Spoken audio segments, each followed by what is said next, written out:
We just wrapped up a very special conversation commemorating D-Day with Alex Kershaw. That's right. This is the 80th anniversary of D-Day. No one better to talk about this than the multi-time best-selling author. Alex has written a multitude of books about World War II. Many have been made into movies, and he has a new one called Patton's Prayer, which we have ordered, and we can't wait to read. You definitely should go out and get a copy. We talk all about D-Day.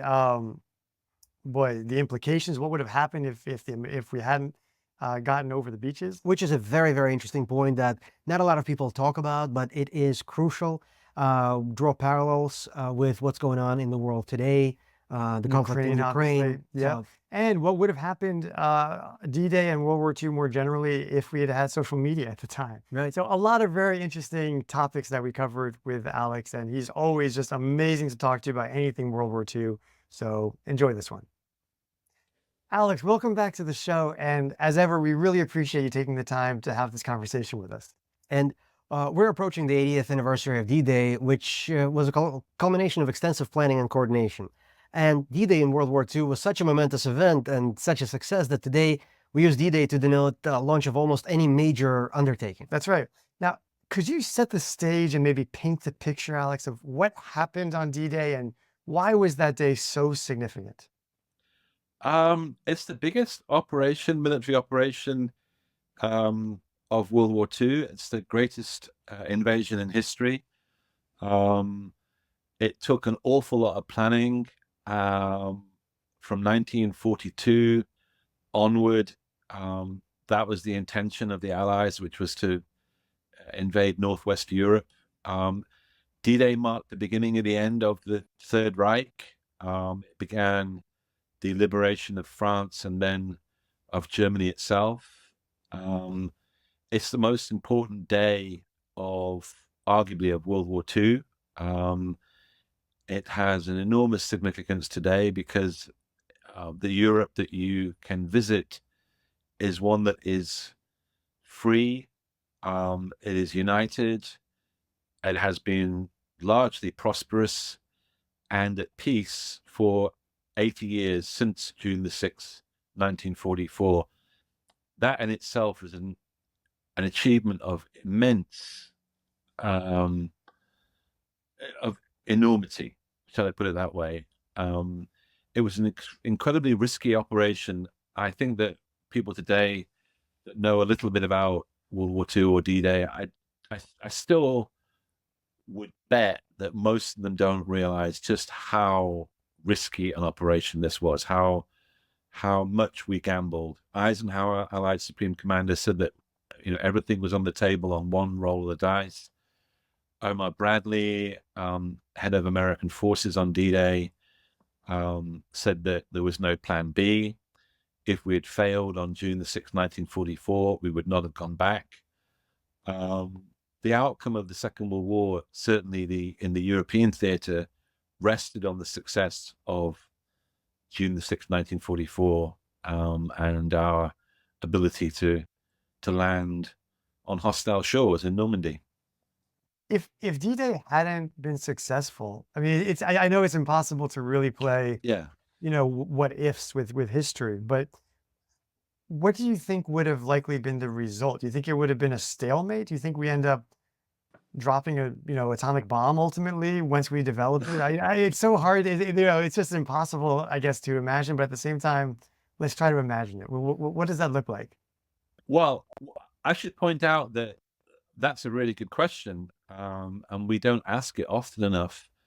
Had the commander of German forces, Erwin Rommel, had his way, he wanted to place as many German tank divisions as possible right behind the landing beaches. And if he'd been allowed to do that, we would have failed on D-Day. I absolutely believe that had Rommel done what he wanted to do, we would not have succeeded on D-Day. So, you have to blame Adolf Hitler for that. Adolf Hitler would not allow that to happen. So, again, Why? because Hitler was convinced that we would actually land at the Pas-de-Calais. So that would be, you know, the shortest distance across the English Channel is from Dover to Calais. It's about 23 miles. And Hitler believed that that's where we would launch, that's where we would land on what we know is D-Day, but our invasion of Northwest Europe would come there, he believed. Rommel disagreed, and because of that, the Germans had to split their forces. Had Rommel, you know, been able to persuade Hitler that their invasion was going to come in Normandy, then you would have had twice the German forces, and Rommel would have been able to carry out the plan that he intended, which was basically to destroy us on the beaches. He said that D-Day would be the longest day, and that's where the title of the great book by Cornelius Ryan comes from, the movie based on that book, The Longest Day. Those words are actually Rommel's. He said it will be the longest day for us and the Allies, but if we don't defeat the Allies on the beaches, the war will be over. So his whole plan was basically to inflict maximum destruction and violence on us as we tried to come ashore. Once we got ashore, he felt that it was inevitable that we would somehow prevail. Is there an element that if we hadn't succeeded there, that the Russians were ultimately going to be able to push in from the east either way? Yeah, I mean, I had this conversation, or one similar to it, with a couple of French guys in Paris about 20 years ago. And one of them said to me, "Oh, you know, Alex, you keep going on about the Americans at Omaha Beach and American involvement in the liberation of Western Europe, etc." And he said, you know, that's kind of a sideshow. D-Day was a sideshow. The real fighting was done on the Eastern Front. That's where the Wehrmacht was destroyed.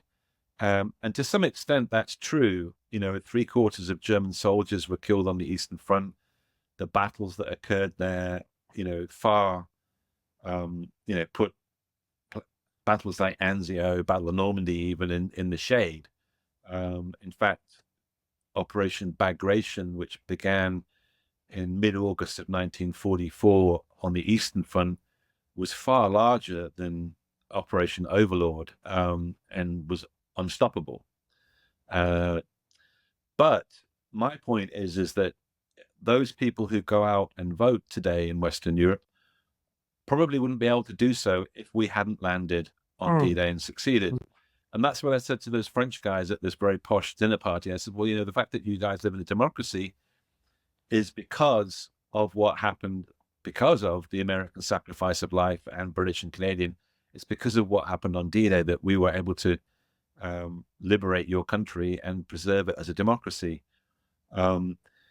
So going back to your point about what would have happened had we failed, the question is, could the Germans have stopped the Red Army on the Eastern Front? And I think that had they been able to redirect their, say if we'd failed on D-Day, that's June the 6th, 1944, terrible disaster, tens and tens of thousands of Allied troops taken prisoner. We, as Bradley said, we couldn't have launched another operation on that scale again in the foreseeable future, if ever. So that leaves the question of what the Germans do next. And if they'd given us a bloody nose on the 6th of June, 1944, they then would have been able to redirect their resources and panzer armies to the Eastern Front. You'd still would have had the problem of fighting in Normandy, but if you'd been able to, if Hitler had been able to concentrate much of his resources and men to the Eastern Front, then that could have had a different outcome. Certainly, the Third Reich may have survived longer, maybe a year, 2, we don't know. But the question then becomes, what happens to the unliberated Europe? If the Soviets had succeeded on the Eastern Front with D-Day failing, then the question is, would Europe have become communist? Would Stalin have stopped at Berlin? No, that would have not happened. And therefore, would the Red Army, having defeated German forces, would the Red Army have gone all the way to the Atlantic? Would Europe have been overcome by a wave of Stalinism? What's really interesting here is that the reason why we liberated Paris on the 25th of August, 1944, was not because we wanted to have the glory of taking that great city. Eisenhower was against it. We wanted to bypass Paris. We didn't want to turn it into another Stalingrad. Urban combat on that scale would have been hugely costly. We could have been bogged down there for a very long time. We didn't want to take Paris. Our plans were to skirt it, to go around Paris. The reason why we sent in the French 2nd Armored Division and the 4th Infantry Division, the US 4th Infantry Division, is because we were afraid that the French resistance would be too successful, would become too well armed, and would take control of Paris. And the reason why we were afraid of them doing that was because they were predominantly communist. The most effective French resistance organizations, networks, were communist. And we had the fear in late July of 1944, toward the end of the Battle of Normandy, was that unless we put de Gaulle in Paris, unless we had a non-communist figurehead for the French to rally around, then France would have become communist. And then what the hell was the point of D-Day? Right. What was the hell? What the hell is the point of North Africa, Sicily? If France becomes communist and other countries that that we were fighting through, if they become communist, then what's the point? You know, we haven't liberated them. Right. That's so And interesting. Never heard that. This is a really big deal in the summer of 1944. You know, de Gaulle gets to walk down the Champs-Élysées on the 26th of August, 1944, because we wanted him to, because Western politicians, the Churchill, Roosevelt, you name anybody that had any real influence, they understood that we had to have a de Gaulle. As long as it wasn't, it could have been Mickey Mouse, as long as he wasn't communist, you know? Yeah. So yeah, I think that, you know, had D-Day failed, then Europe probably would have become communist. And it's really interesting because, of course, one of the stark examples is East and West Berlin of what happens when, you know, one country or one city becomes divided into communist rule and democracy. But also, even if we think back to the beginning of World War II, the way the Baltic states were annexed to the Soviet Union, it wasn't really, they weren't really annexed by force, so to speak, but it was the communist coup that was brought on by the Soviet Union, which then made them communist, and then they were brought on. So to your point, even if the Soviet Union didn't take over the whole of Europe, if they took a portion big enough, then they could have annexed other territories the way they did the Baltic states. Yeah, and they didn't actually have to occupy the countries either. You know, we could have the war could have, as it turned out, we came very close to having a communist Europe anyway. You know, the French Communist Party was very strong in 45 throughout the late 40s and into the 50s. The French Communist Party was a major power. And so if it hadn't been for the Marshall Plan, which basically reconstructed the defeated Third Reich and rebuilt the shattered European economies, if it hadn't been for the Marshall Plan, that greatest of all American gifts, paid for by the taxpayer, predominantly US taxpayer, then I would argue that Europe would have become communist anyway, or rather that the different countries within Europe would have had communist governments, which would not have been democratic, because Stalin would have been pulling the strings. One of the arguments for the Marshall Plan, perhaps the strongest argument, was that by rebuilding Germany by creating a market economy, by reestablishing democracy there, and creating the seeds for prosperity, we prevented communism from spreading. It was a fantastic investment. Probably the best investment Americans have ever made was the Marshall Plan. So, people say, oh, it was an act of great altruism.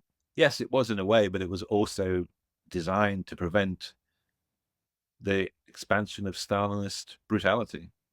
Friends, we hope you're finding value in the content. If you're enjoying what you're watching, please consider hitting the like button, help us with our YouTube algorithm, consider subscribing to the channel, and turn on the notification button to stay up to date with everything going on in the channel. And isn't it one of the people that championed the Marshall Plan was isolationist initially, before the World War? I'm trying to remember the name. Um, don't remember the name, but I remember reading about this and realizing that there was a significant shift in at least this politician's view, where isolation is first, and then going into Marshall Plan, which is the opposite of that. Yeah. Yeah, definitely. When you look at, everyone thinks that World War II ended in 1945, but in fact, the Cold War had already broken out, and it was pretty hot by then. You only have to look at the situation in Berlin in the summer of 1945, and then obviously as you go into 46, 47, things get very contentious indeed.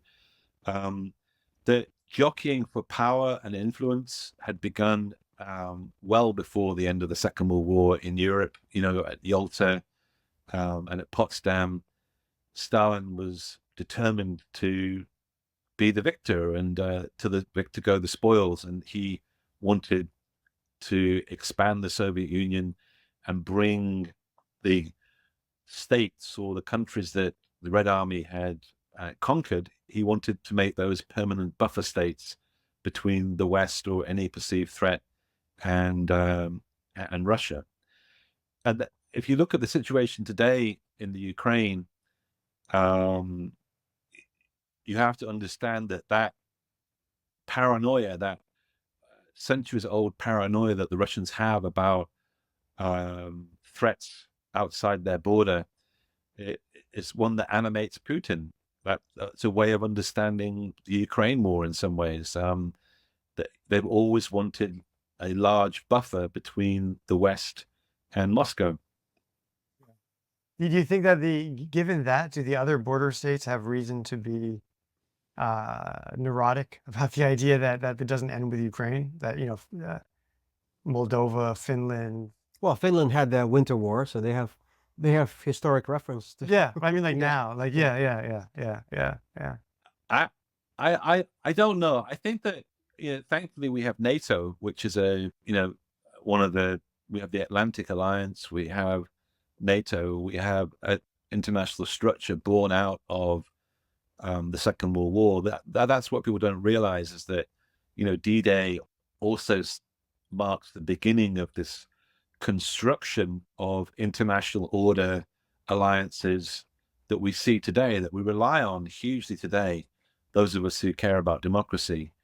So I think that if NATO showed significant lack of will, if Putin was to think that NATO would not react very strongly to stronger moves toward the Baltic states, etc., then I think we would have a problem. Yeah, absolutely, definitely. I don't think he'd have a problem with going back to the borders of the Soviet Union before the Berlin Wall fell. Yeah. As long as NATO holds strong, though. Yeah. Are there parallels that you see between the Lend-Lease program in World War II and our giving aid now to Ukraine? There are. I'm very worried about what's going to happen in the Ukraine. I think that we are distracted. There's very unhealthy political division in the US. I worry that we've already signaled to Putin that our commitment to arming the Ukraine promptly and adequately has not been sufficient. In some ways, we've already failed the Ukraine, which I think is very sad. If we want to preserve democracy in that country, if we want to show Putin that we will respond eventually or at any point with real determination, I don't think we've done a very good job so far of making that extremely clear. I, for one, the moment that Putin invaded the Ukraine, I would have gone for the strongest possible response. You know, a very, very fierce punch early in a fight can make a big difference. So I know that, you know, if you look at Syria, if you look at other areas, Putin plays the long game because he can afford to, because he's a dictator. Just like the Chinese always play the long game. They play a very, very long game. They rely on our perceived weaknesses that we think are our great strengths, and they are. We're democracies. It's a messy business maintaining a democracy. They're fragile. They can be easily undermined.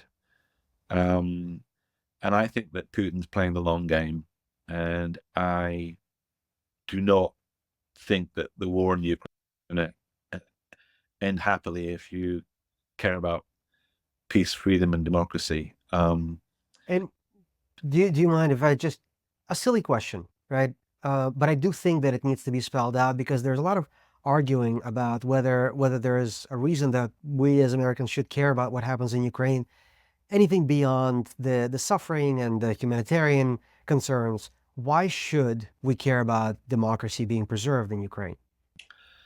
Because there are only 34 democracies on this planet, and the Ukraine is the 34th. And if it was to fall, that would be an enormous signal to despots and dictators and anti-democrats that democracy, you know, is not set to last. It's a short experiment in human history. It's only, you know, 250 years old. In the great span of human history, that's not even a footnote. It's a very small blip. If you look at look at it from a Chinese point of view, it's just a kind of modern, interesting experiment that maybe didn't last that long, you know? So I think that we are blessed to live in a democracy, and there's no better form of government, however much people might bitch and moan about the state of affairs in this country or any other democratic nation. As Churchill said, there's no better form of government that mankind has created. And so I think that if you believe in self-determination, human rights, the rule of law, freedom, opportunity, justice, humanity, civilization, then democracy should be protected and supported and preserved wherever it exists, because it's a fragile, endangered species, and we need to sustain that particular species wherever we can help it. You know. Yeah. Just one other comment on the Ukraine thing. Just, it didn't help in my mind. To your point about the bloody nose in the beginning, it didn't help when we said to Putin, "Well, maybe we'll respond if you invade Ukraine. Depends how much. We'll see what you do." That's what Biden had said in the beginning, right? And that sends all the wrong messages, you know, right from the start, which wasn't helpful. Yeah, well, we're still sending the wrong messages, you know. The Russians will just grind it out there, you know, just like they did in Syria. You know, they'll just grind it out, and they're hoping right now that there's a new government at the end of this year in the US. They're doing everything they can through flooding the democracies with false information. They're hoping that they can further weaken our our support of the Ukraine.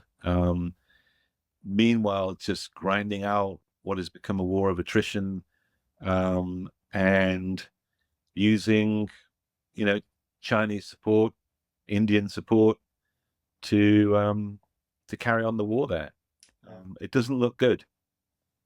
If I could take it back to D-Day for a Yeah. second, do you think that if we had had social media in the days of D-Day, do you think that we push on to Germany, or do you think that all of those images coming back? You know, I mean, I was listening to someone talking about that now, about how does America have the will to win any wars anymore, or because we're, as soon as we get inundated with pictures of terrible things.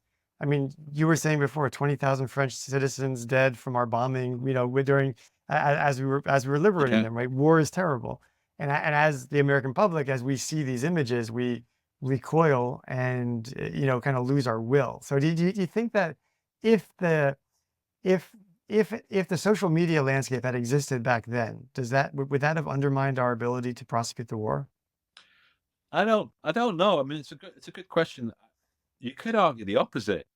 You could argue that the flood of death, disaster, and tragedy that we're inundated with every day has desensitized us.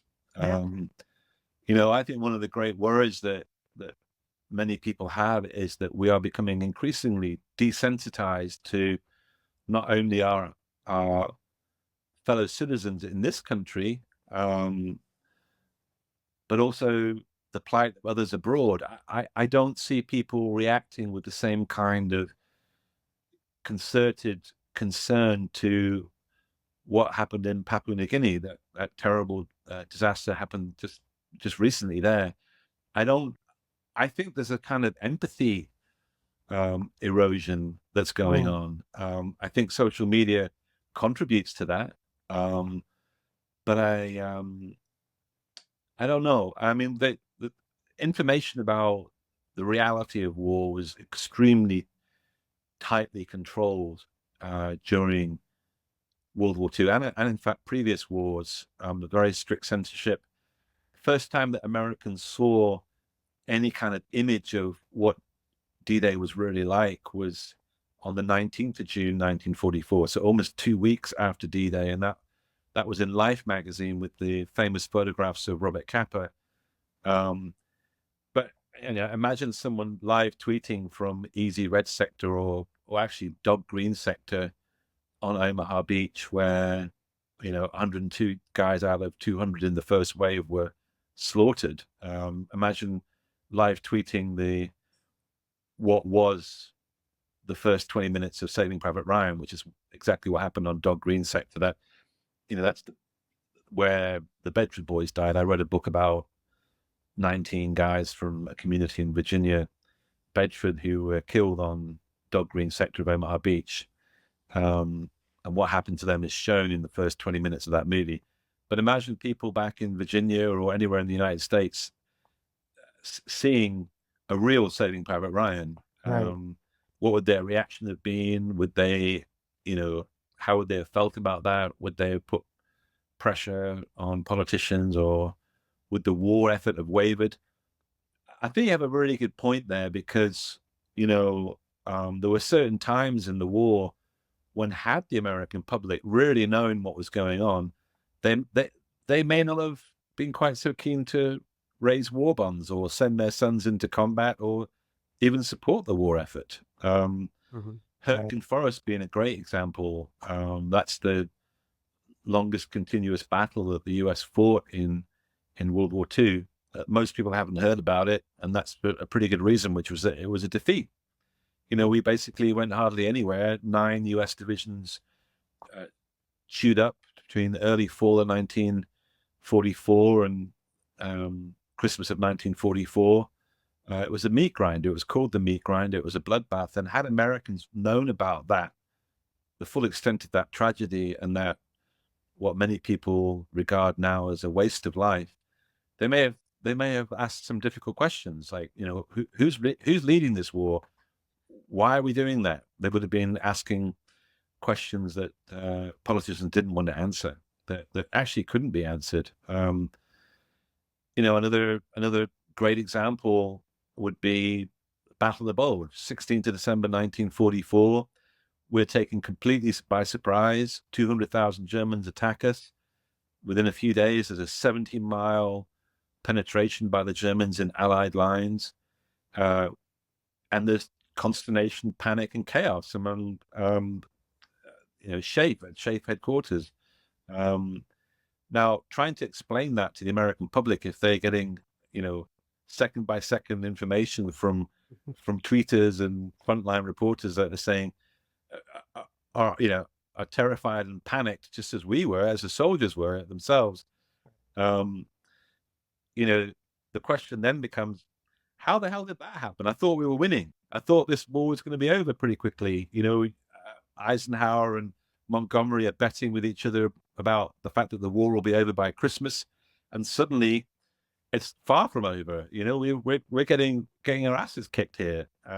What's going on? You guys have been lying to us. Why are we sending more and more 18, 19-year-olds to get killed in a war that you told us was going to be over? And I think that what's really fascinating about the last 6 months to a year of World War II, certainly in 1945, is that the slaughter became truly horrendous. It was a mass industrial slaughter that we're talking about in World War II.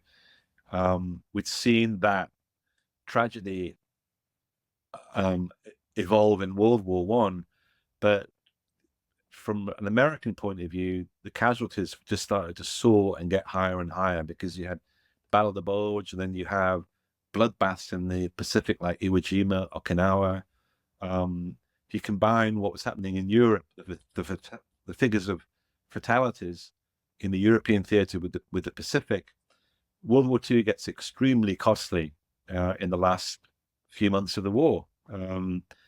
The closer you get to defeating the Third Reich, the closer we get to Imperial Japan's home islands, the more and more lives were being lost. So had there been the kind of media landscape that you're talking about today, I don't know what would, maybe things would have been different. Maybe after the Battle of the Bulge, by a few days into the Battle of the Bulge, politicians back in America would have been putting pressure on others, Marshall and Roosevelt, to say, hey, that idea of unconditional surrender, how stupid was that? Why did you guys come up with that baloney? Whose crazy idea was it to say to the Germans, we're never going to negotiate, we're never going to compromise, we want absolute unconditional surrender on our terms, exactly when we say that's it. I mean, you can imagine people saying, well, hang on a second, why don't we just do a deal here? Why do we have to invade Germany? Why don't we stop at the German border and just say, enough's enough, we're done, give up. We're not going to waste any more German lives. We're not going to cross the Rhine. We're not going to occupy you. You're done. End it here and there, And then into that mix, I'm reminded of a scene from your book, The Liberator, where you were talking about how each day that it took to break through lines was another day that people were being slaughtered in concentration camps. And so that, there's that also, right? Like, well, what if we don't break through D-Day? How many more millions of people get slaughtered in Europe and all of that? That's why I think that, I'm such a big fan of figures like Patton, who basically stated over and over again that our job was to kill as many of the Germans and destroy the Third Reich as quickly as possible. So if that includes unfortunate bombing of Dresden, or if it includes hundreds of thousands of German civilian lives through strategic bombing, then so be it. That helps you understand the rationale behind dropping the atomic bombs. Truman, not for a moment, when he understood that more lives would be saved by dropping those 2 atomic bombs than by not dropping them, he had no hesitation, and throughout the rest of his career, he never looked back and regretted that decision for a moment. It was a simple utilitarian calculus for him. Yeah. Do we save lives by ending this war, by doing this, or don't we? Yes, we do. Okay, drop them. And that same rationale was present on the Western Front. If you just look at, I mean, I would always say that a guy like Curtis LeMay, who was, who's in the European theater with the 8th Air Force, and then went to the Pacific theater. And thanks to Curtis LeMay and his philosophy of war, in March of 1945, you have over 100,000 Japanese basically burnt to death on one night in Tokyo. That's more people actually killed on one night of firebombing in Tokyo than were killed at Hiroshima and Nagasaki. People forget that we had pretty much destroyed the industrial base of Germany and Japan by 1945 anyway. This is part of a broader war strategy of anything we can do to destroy and erode the enemy, we will do. The big question for me, and a lot of the things I've always wondered, is why didn't we use extensive chemical warfare in the Pacific and the European theater? And I think that was because of a kind of recognition after the First World War that neither side wanted to go that far, that was, that at least was off the table. But not much else was, Yeah. Well, there's just recently, as I'm sure you've heard, there was the Tucker Carlson was on with Joe Rogan, and they're talking about, Tucker in particular was saying how could we drop these atomic bombs? It's obviously a pure evil. And it seems like there's this revisionist look at that, and it seems exceptionally naive in my mind to only look at that as like, is it bad to drop an atomic bomb, as an isolated question, when, A, like you said, we were already firebombing and killing more people, without the atomic bomb than we did with the atomic bomb. And B, we probably saved millions of Japanese by dropping the bomb, by shortening the war, because they were ready to fight to the last person if we hadn't, right? I mean, even after the atomic bombs, they almost didn't surrender. Yeah, I mean, I think that, what's interesting is if you look at the arguments about whether we should have dropped the bomb or not are legion. They've been heated over the many decades. And, what's interesting is that we dropped the bomb on Hiroshima, and then very soon after, the Soviet Union invaded Manchuria. And many historians argue that it was the Soviet actions, the inevitability of the Soviets sweeping through Japanese, what was left of the imperial empire, and then heading for Japan itself. It was that threat of communism, of Stalinism, that tipped the balance, that actually led to the Japanese, surrender. Because, we had to drop 2 bombs. We only had 1 more. If they'd called our bluff, who knows what would have happened. But I think that you can't ignore the fact that at the time, our approach was whatever weapon we have that can possibly end this war quickly, or sooner rather than later, we're going to deploy that.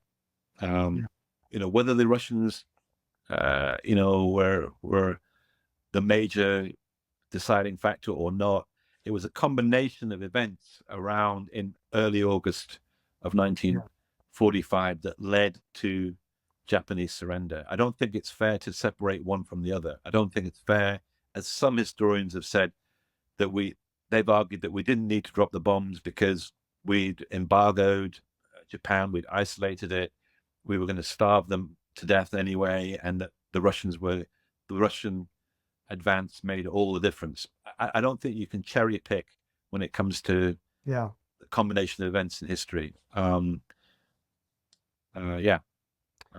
we have used the atomic bomb in Europe? Maybe. I mean, it would have been on white people, but It's white people that were related to an awful lot of Americans, but you never know. Yeah. There's one question. Can I pivot one real quick? I really wanted to ask you. We were talking about before we got on the call with you. Patton was notoriously anti-Semitic.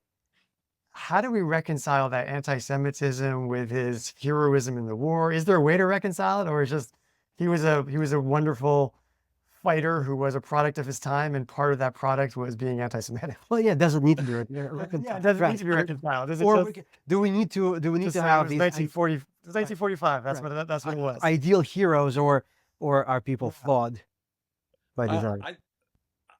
I don't think you can reconcile it. I think anti-Semitism at any time in anybody is abhorrent myself. But at the same time, I don't think we get to pick the qualities or Yeah. or faults of great figures in history. They usually are extremely flawed.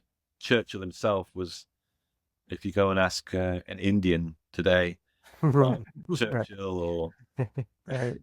anybody that was in the part of the British Empire, he was an imperialist, a devout imperialist. And no one's perfect, but I do think it was with Patton, there were many.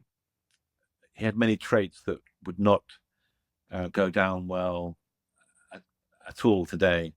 It's sad to say that that kind of anti-Semitism, some of the things that he said, was was not criticized greatly at the time. That that this was commonplace. That's one of the. I think that's what you're really getting at, is that like people like that could get away with it. Yeah. It was just sort of anti-Italian, anti-immigrant. Uh, Racism itself, and let's not forget the Civil War. Mhm. Um, Yes. so I do think he was a product of his time. It was widespread. He was not uncommon. It was not certainly not in a small minority of people that held those kind of beliefs. But I think that to come to Patton's defense, he had senior officers and commanders who were Jewish that he was, respected greatly. He didn't display any kind of anti-Semitism when it came to conducting the war. Hmm. And the few statements that we have on record are ones which are, are a kind of the rant of a Patton who ranted about the Russians, ranted about many different people, many different things. That was he should have kept his mouth shut, basically. Would have been a lot better. But he was there to win a war by any means, and he did.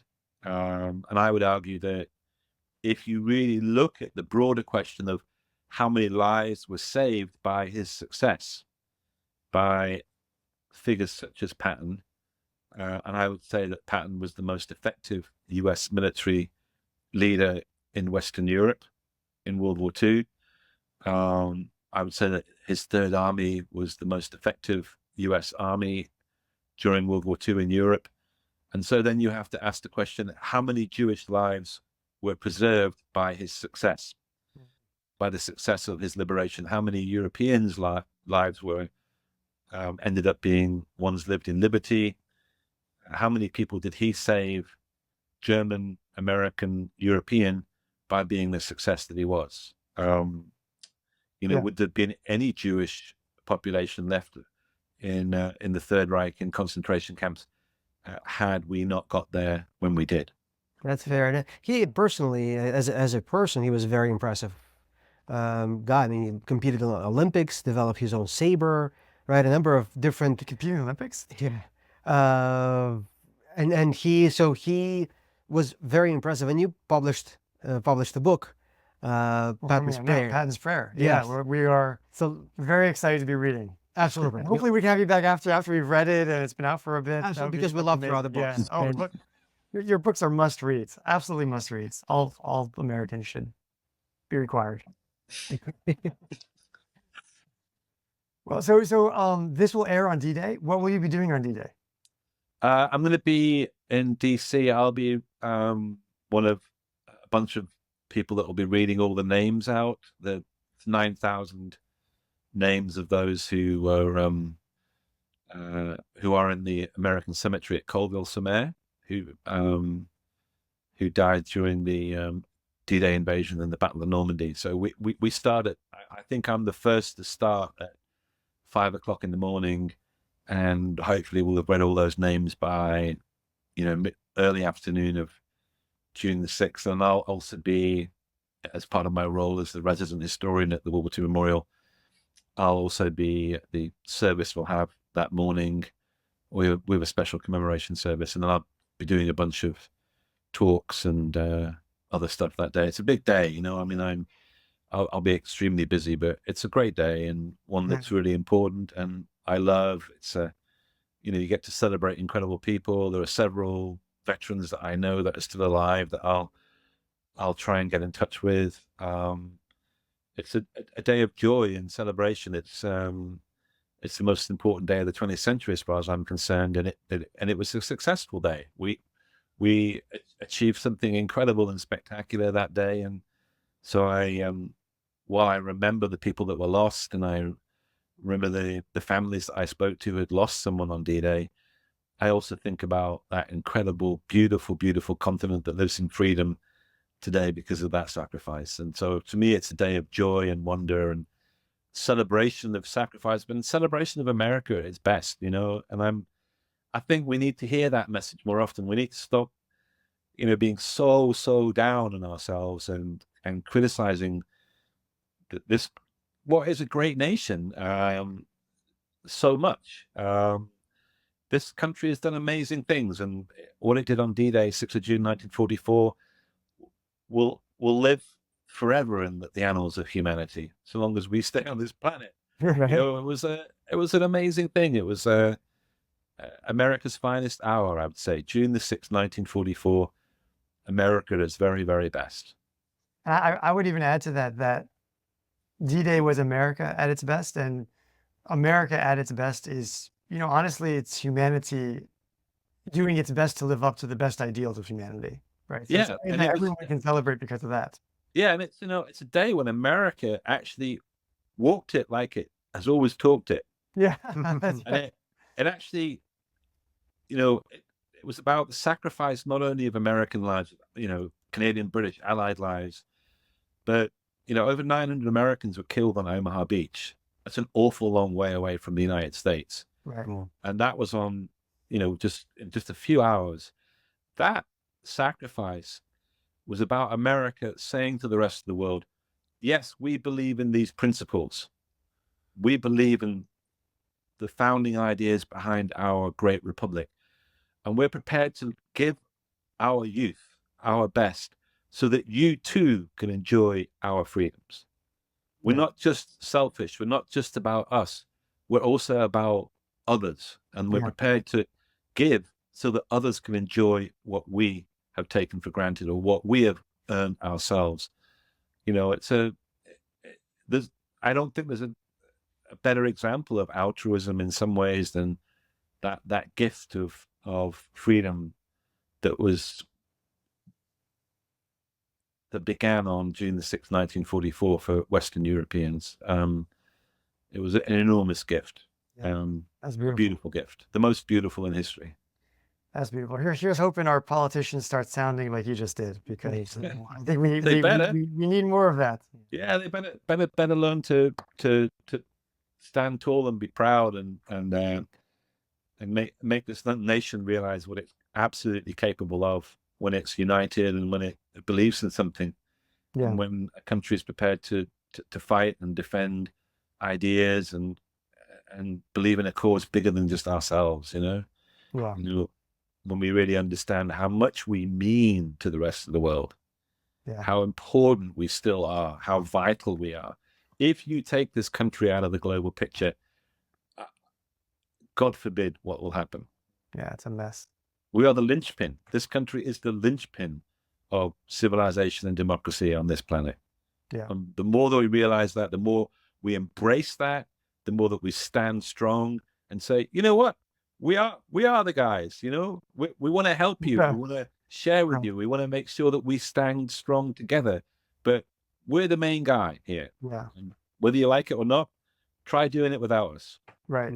With all of our imperfections, but here we are. Yeah, Yeah. absolutely. Listen, thank you so much for all that you do. Thanks for talking with us again, and just thanks for your books and all of your outreach, because we need that message amplified more and more, because as as we all know, it's getting lost, especially on our younger generations, and Yeah, they need to hear it. They need to yeah, hear it. I absolutely. believe it. Yeah. I think everyone needs to hear it, and Yeah. everyone needs to be reminded of that. Yeah. 100%. Yeah. Well, thank you so much. Thank We really appreciate it. Yeah, thanks, guys. I hope you have a great week. Thanks a lot. Thank you. You Yeah. too. Cheers. Friends, thank you for your attention. We hope you've enjoyed the conversation. If you find value, please remember to hit the like button to help us with our YouTube algorithm. Consider subscribing to the channel and turn on the notifications so you can stay up to date with everything going on with the channel. And please leave us a comment. Let us know what you thought about the show and also what you'd like to hear about in the future.